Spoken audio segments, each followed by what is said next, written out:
I'm going to start focused on specifically the AI model space, but we want to zoom this out, and I'm going to let Matt kind of hop in towards the end here and talk about the broader picture, geopolitical picture between China and the United States. But I put up here a couple of headlines on the, let's start on the right actually. Lawmakers probe growing use of Chinese AI models in US companies. I think, if any of you have played with any of these AI models on your own time or locally, you'll notice a couple of things. Number one, these open source models are generally free to run on your own hardware. You might need to have the right hardware, but you can run them generally. If you use a third-party API, or you try to query against a different service provider instead of Anthropic or OpenAI, then you'll notice these are much cheaper, generally speaking, as well. So there's a little bit of this where if you're a company, you're sitting there, you're looking at your bills and you're saying, I just spent a massive amount of money on ChatGPT this month. Where can I find savings? So some of that's going on here. Lawmakers clearly getting very worried to see more and more Chinese models kind of come into the US, come into the US business use cases rather than the homegrown AI models. But also similarly to what happened with the Anthropic Mythos debacle, China is also noticing that some of their models are exhibiting, extremely powerful capabilities, and they're deciding maybe we should actually implement some type of a check before release, similar to what the United States did, right? So I think, I'm not going to get too into the politics of this or whether or not this is a good idea or not, but conceptually China and the US are both looking at these models and saying, hang on, maybe we want to be very cautious about the release of these. We want to be very cautious about who's able to actually utilize them, and so on. So the next piece here is today's news, which is, or I should say yesterday's news, which is the launch of Kimi K3. So I've got here kind of a chart. This is from Epic AI. I'm sure you can find a bunch of other ones, but this one is a country by country comparison of different AI models. This one's mostly focused on the new GPTs for the more recent dates. US is in pink, China is in blue. And the first thing I want to call out is, generally speaking, the blue line, the blue frontier is lower than the US pink frontier by date, right? So if you shift this back 3 to 6 months or so, the Chinese line, the US line, you might notice that it starts to map up pretty nicely with where China's at. And that's kind of the story we've heard for the last couple of year and a half, that China's behind. They're not far behind, but they're still behind.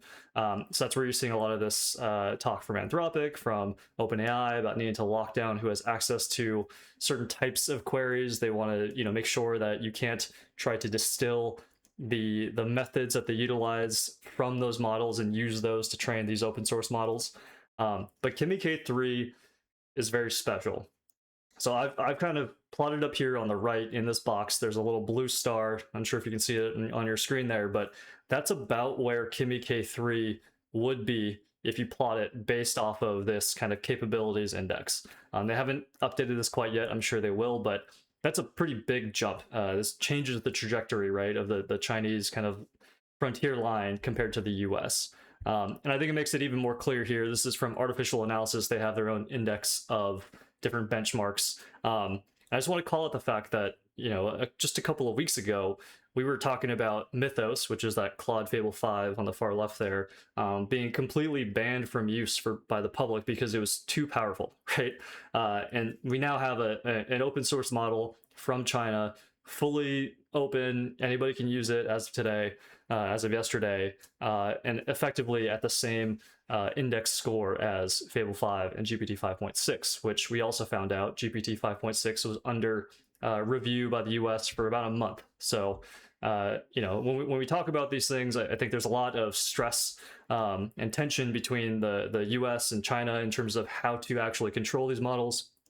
The method of actually ensuring that they're released in a way that is safe, in quotes. Again, I'm not going to try to get too much in my own politics on this, but I think that there's a very big push within both governments, all governments, to try to find a way to ensure that this type of frontier level intelligence doesn't diffuse to all of your, let's say, adversaries or even others out there. So with all that said, Matt, I kind of wanted to flip this over to you next. When I first saw I'm losing my slide here. Here we go. When I first saw this, this is Xi Jinping speaking at the World AI Conference in Shanghai. This is actually pretty like news as of today.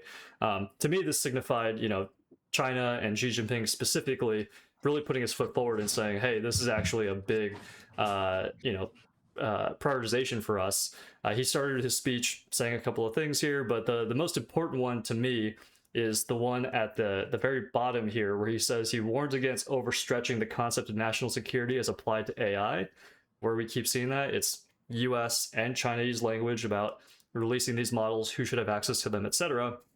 And then the other piece is the countries that they're working to cooperate with. So ASEAN, the Southeast Asian countries, ASEAN, League of Arab States, BRICS, etc. If you think about those on the map, and then you do the inverse of those start to kind of look very similar to the Donroe Doctrine style countries, some of our other partners from Pax Silica, etc. So you're kind of seeing the world start to drift towards these two different frontier model intelligence providers. So I'll have to say, there's obviously tension going on at the high levels of politics from both of these countries, and that's where I think I want to zoom this out away from just the AI model conversation into a broader conversation about the China versus U.S. competition, because at the end of the day, the AI piece is one part of this, but there's also several other pieces I think, Matt, you're going to touch on with this Trump announcement as of yesterday. Yeah. So before we get into that statement about overstretching the concept of national security, not overly applying it to one state versus the other, like it sounds, processing that, I still haven't thought about this a long time, but it sounds like thinking of national security as a zero-sum game. If America is asserting its sovereignty in this new transition thing we're transitioning into, does that imply that China can't have its own sovereignty, that Argentina can't have its own sovereignty, etc.? Like, I don't think that's the case. I don't think that's the direction we're traveling towards. So I don't find that incompatible. But granted, I'm not in Washington D.C. One of the people in the room, which is ultimately where like those are the people who matter. So it doesn't matter what I think. But no, I found this interesting. This morning's news, as well as the speech from earlier in the week, the news about the open source model development catching up reportedly to the top two frontier models from the U.S. Labs. The election topic that was in the election integrity topic that was the subject of President Trump's primetime speech yesterday evening. I found it interesting that the positioning as an entryway, if you think about this in terms of how the public views this, because ultimately what that speech was meant to do is bring the public along to this developing story. It's been underway since the 2016 election, but the election integrity, this is like multiple decades in the making. The entire system, the framework, like it goes back. I mean, you could say 100, back to 1913 and the structural changes to American elections. But what I saw this opening up as we introduce this topic to, like, in a way that would be palatable to the average American voter, so that they can, ideally, the intention is bring them along towards this sovereigntist movement, secure our elections, pass the SAVE Act, etc. I found it interesting that the lead into the story, which at the core is a collision both domestically between the Democrat and Republican party structures, but also like it touches the intelligence communities. He mentioned CIA was mentioned over and over during the speech, a lot of the findings, the reports, etc. And then also the foreign powers lining up on opposite sides of the field against each other in this transition we're talking about. So to bring China in, like if you listen to the intro of the speech, it starts with Chinese hacking, Chinese measures, Chinese influence, etc. Yep. I found that interesting, just given like the path. It's like, what are we at? What are we doing here? Is this actually a process of separating, unbundling um, the American economy from dependence on the offshore dollar? Or I actually think maybe more likely going on is a transition between junior partner and senior partner in that prior global trade, business agreement. US is ascending to the senior partner. Europe, rest of world, they're descending back down to the junior partner, or not back down, like down to the junior partner. That's a big transition, but this is hinting there's also like a back and forth tension. It's been obvious. It's always been a thing between the U.S. and China. But the way I view this is you're trying to piece everything together, understand what's going on, get a framework, who's aligned with whom. Um, if you look at the regional spheres represented, US, Europe, China, and Russia, there's still like there's factions within each one of these entities. These things are not monoliths, as we commonly say, and the relationships still feel very fluid.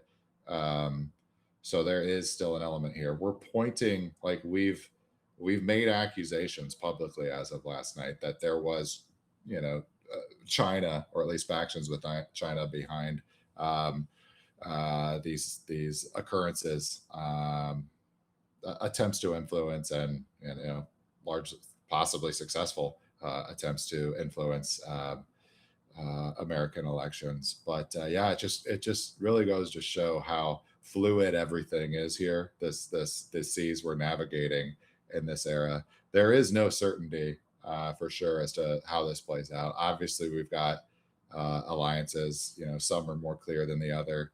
But the U.S.-China relationship it's definitely interesting. I guess we'll just say that. Yep. Yeah, I mean, I think there's a lot to go into, especially on the AI model front. That's obviously an area of the tech side that I'm very interested in, but the broader geopolitical questions around this are going to get obviously are going to be pushed pretty heavily over the next couple of months here.